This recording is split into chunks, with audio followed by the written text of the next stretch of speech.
কলেজের সুন্দরী ম্যাডামকে একা পেয়ে কলেজের ভিতরেই যেভাবে কাজ করল তার নিজের ছাত্র গল্পটি সম্পূর্ণ শুনলে আপনাদের পাইপ দিয়ে পানি চলে আসবে, আপনারা হাতের কাজ করতে বাধ্য হবেন, তাই হাতের কাজ করার আগে হাতের কাছে টিস্যু রাখুন। একটি ১৯ থেকে ২০ বছর বয়সী ছেলে কলেজের ক্লাসরুমে তার কলেজের সবচেয়ে সুন্দরী শিক্ষিকার সাথে সম্পর্ক গড়ে তুলছিল এবং সে এমনভাবে সম্পর্ক গড়ে তুলছিল যে তাদের দুজনের আওয়াজ রুমের বাইরে পর্যন্ত পৌঁছাচ্ছিল এবং ম্যাডামও তার পূর্ণ সহযোগিতা করছিলেন। সেই রুমের পাশের রুমে একটি ১৬ বছর বয়সী ছেলে বসেছিল এবং যখন তার কানে হালকা আওয়াজ পৌঁছাল সে সেই রুমের দিকে এগিয়ে গেল যেখানে ম্যাডাম এবং সেই ২০ বছর বয়সী ছাত্র ছিলেন। যেই ছেলেটি জানালা দিয়ে উকি দিয়ে দেখল তার চোখ ছানাবড়া হয়ে গেল।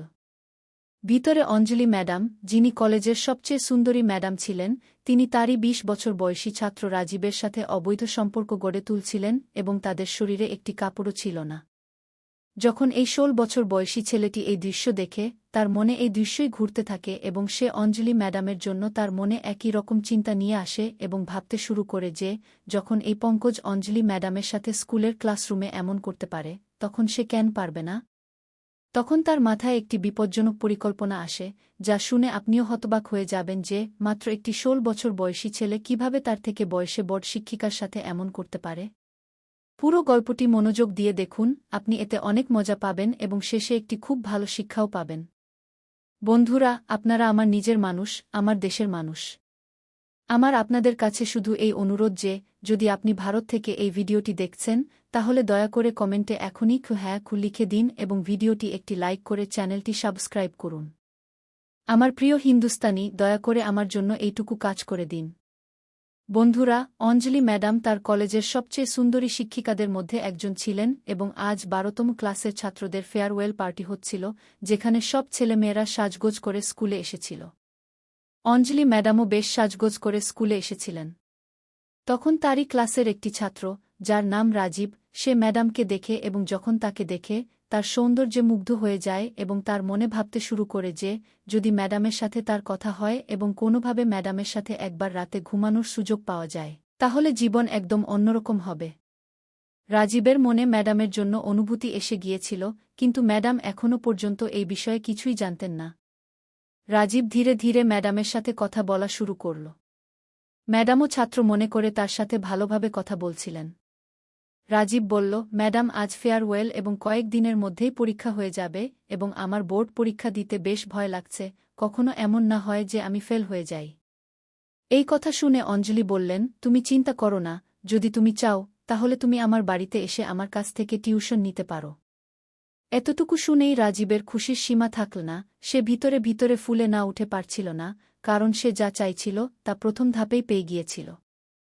রাজীব তৎক্ষণাৎ জিজ্ঞাসা করল, ম্যাডাম, আমি কখন থেকে আপনার কাছ? তৎক্ষণাৎ রাজীব জিজ্ঞাসা করল, ম্যাডাম, বাড়িতে আপনাকে ছাড়া আর কেউ দেখা যাচ্ছে না? তখন অঞ্জলি ম্যাডাম বললেন, আমার বিয়ের ১ বছর আগে আমার স্বামীর একটি দুর্ঘটনায় মৃত্যু হয়েছিল। এরপর আমি আর বিয়ে করার কথা ভাবিনি, কারণ আমার বিয়ের কিছুদিন পর পর্যন্ত আমার বাবা মা বেঁচে ছিলেন। আর যখন রাজীবের মৃত্যু হয়েছিল তার কয়েকদিন পর আমার বাবা মাও মারা যান।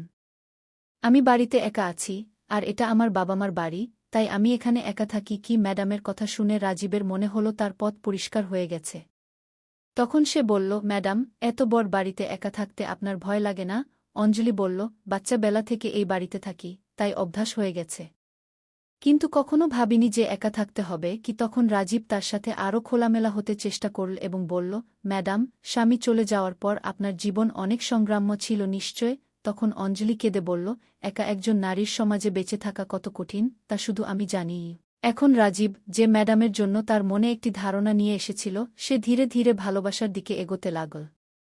রাজীবের অঞ্জলির প্রতি ভালোবাসা জন্মাতে শুরু করল, তার জীবনের অসম্পূর্ণতা এবং খালিত্বকে ভালোবাসতে শুরু করল। সে ম্যাডামের পাশে বসে তার সুখ দুঃখের কথা শেয়ার করতে লাগল এবং প্রতিদিন পড়তে যেতে লাগল। ধীরে ধীরে রাজীব একজন ছাত্র থেকে বন্ধু হয়ে গেল এবং এখন তাদের মধ্যে বন্ধুত্বপূর্ণ আলোচনা হতো। ধীরে ধীরে এই বন্ধুত্ব বাড়তে লাগল এবং একদিন এমন হল যে রাজীব অঞ্জলির হাত ধরে ফেল। এটা দেখে অঞ্জলি একটু চমকে উঠল, কিন্তু কিছু বলল না। যখন অঞ্জলি কিছু বলল না, তখন রাজীবের সাহস আরও বেড়ে গেল এবং সে ধীরে ধীরে অঞ্জলির কাছাকাছি আসতে লাগল। তখন অঞ্জলি তাকে থামিয়ে দিল, কিন্তু রাজীব তার কথা খারাপভাবে নিল না এবং চুপচাপ সেখান থেকে চলে গেল। সেই রাতে অঞ্জলিও বেশ অস্থির ছিল, সে বুঝতে পারছিল না যে রাজীব যা করতে চাইছে তাকে অনুমতি দেবে না কি না। পরের দিন যখন রাজীব আসল তখন সে কিছুটা বিচলিত ছিল। তখন অঞ্জলি জিজ্ঞাসা করল, কি হয়েছে? সে বলল, ম্যাডাম, কিছু না, এমনিই। ধীরে ধীরে তাদের মধ্যে আবার কথা হতে লাগল এবং কথা হতে হতে দুজনেই আবার একে অপরের কাছাকাছি আসতে লাগল। অঞ্জলিও ৭ বছর ধরে স্বামী ছাড়া একা ছিল, তাই তার পা পিছলে গেল এবং সে রাজীবের কোলে ঢলে পড়ল। রাজীবও ধীরে ধীরে অঞ্জলিকে নগ্ন করে দিল এবং তার সাথে সম্পর্ক স্থাপন করতে লাগল। অঞ্জলিও রাজীবের সাথে সেই চরম সুখ পেতে শুরু করল যা সে ৭ বছর আগে তার স্বামীর সাথে পেয়েছিল। সে পুরোপুরি সহযোগিতা করছিল এবং খোলামেলা উপভোগ করছিল। রাজীব বাড়ি থেকে ১ ঘণ্টার কোচিং বলে বেরিয়েছিল, কিন্তু আজ অঞ্জলির সাথে তার ৫ ঘণ্টা কেটে গেল এবং তারা দুজনেই বাড়িতে একে অপরের সাথে তাদের হৃদয়ের ইচ্ছা পূরণ করছিল। রাজীবের পারফরম্যান্স বেশ উচ্চমানের ছিল, যার কারণে অঞ্জলিও খুব খুশি হচ্ছিল এবং পুরোপুরি সহযোগিতা করছিল। এখন এই প্রক্রিয়া তাদের মধ্যে প্রতিদিনের হয়ে গিয়েছিল।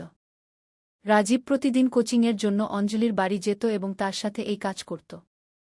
এখন তারা দুজনেই শিক্ষক এবং ছাত্র না থেকে গার্লফ্রেন্ড এবং বয়ফ্রেন্ড হয়ে গিয়েছিল। কিন্তু এই ধরনের সম্পর্ক হলে মানুষ তা বুঝে ফেলে। কলেজে যখন অঞ্জলি পড়াত তখন তার মনোযোগ রাজীবের দিকেই বেশি থাকত, তাই ক্লাসের অন্যান্য ছাত্ররা কিছু না কিছু বাধা দেওয়ার চেষ্টা করত অথবা তাদের নাম নিয়ে হাসাহাসি করত।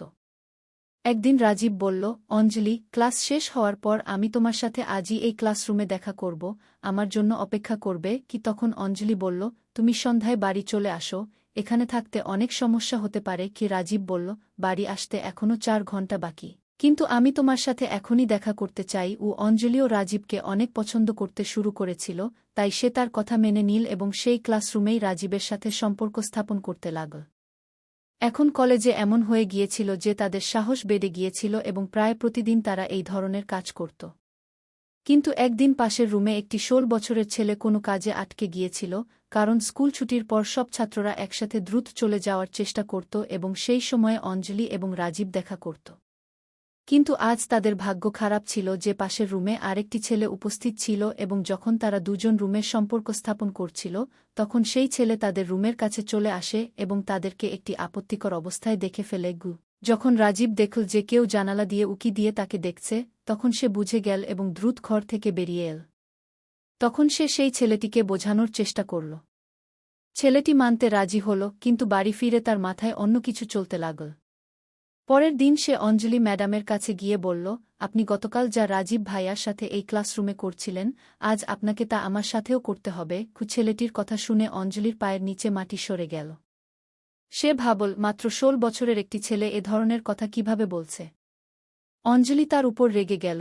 তখন ছেলেটিও রেগে বলল, আপনি যদি আমার কথা না মানেন তাহলে আমি আপনাদের দুজনের কাজ পুরো কলেজে বলে দেব কি? এখন অঞ্জলি খুব টেনশনে পড়ে গেল এবং সে তড়িঘড়ি ফোন করে রাজীবকে এই কথা জানাল। রাজীব বলল, আপনাকে তার থেকে ভয় পাওয়ার দরকার নেই। তখন অঞ্জলি বলল, সে যদি সবাইকে বলে দেয় তাহলে কি হবে? তখনই রাজীব বলল, আপনি কি আমাকে বিশ্বাস করেন? আপনি কি আমাকে ভালোবাসেন? এই কথায় অঞ্জলি উত্তর দিল, হ্যাঁ, আমি তোমাকে বিশ্বাসও করি এবং ভালোবাসিও। কিন্তু যদি এই ছেলেটি সবাইকে সব বলে দেয় তাহলে কি হবে? তখন রাজীব বলল, আমি তোমাকে বিয়ে করতে চাই। এতটা শুনে অঞ্জলির কিছুটা ধাক্কা লাগল এবং সে বলল, তুমি এ কি বলছ? তুমি আমার থেকে প্রায় ১০ বছর ছোট, আর এসব সম্ভব নয় কি? তখন রাজীব বলল, আমি শুধু তোমার দেহকে ভালোবাসিনি, আমি তোমাকে সত্যিকারের ভালোবেসেছি। যদি তুমি আমাকে বিয়ে করতে চাও তাহলে আমি আমার পরিবারের সাথে এই বিষয়ে কথা বলতে প্রস্তুত কি? তার কথা শুনে অঞ্জলির মনেও আবার বিয়ে করার ইচ্ছা জেগে উঠল, কিন্তু সে ভাবছিল, কেউ যদি এই সম্পর্ক দেখে তাহলে কি বলবে?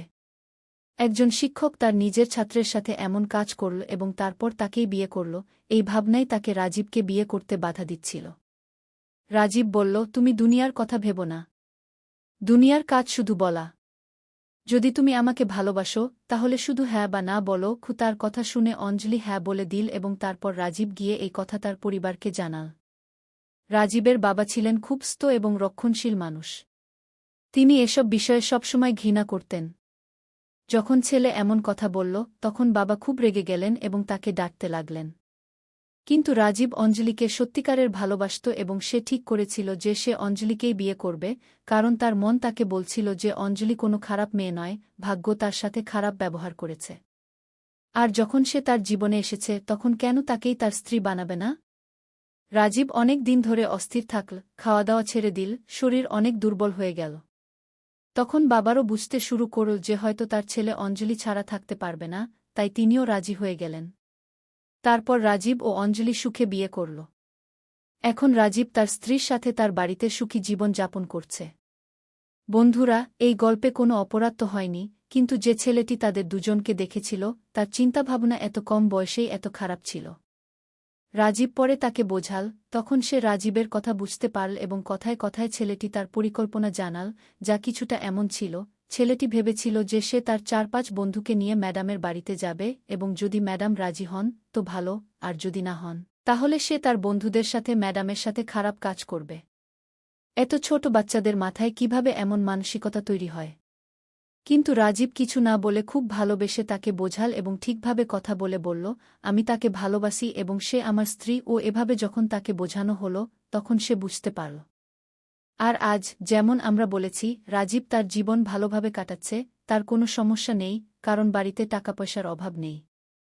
ম্যাডামও তার জীবন যাপনের জন্য একটি সহায়তা পেল এবং রাজীবও অঞ্জলিকে তার স্ত্রী হিসেবে পেয়ে খুব খুশি। বন্ধুরা, গল্পটি আপনাদের কেমন লাগলো কমেন্ট করে জানাবেন।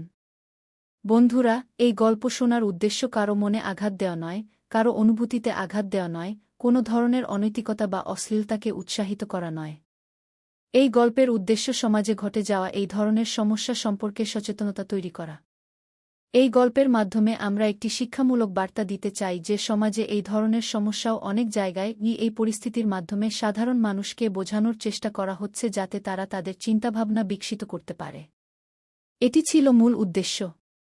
আমরা একই ধরনের অন্য কোনো নতুন গল্পে আবার দেখা হবে, ততক্ষণ পর্যন্ত ধন্যবাদ।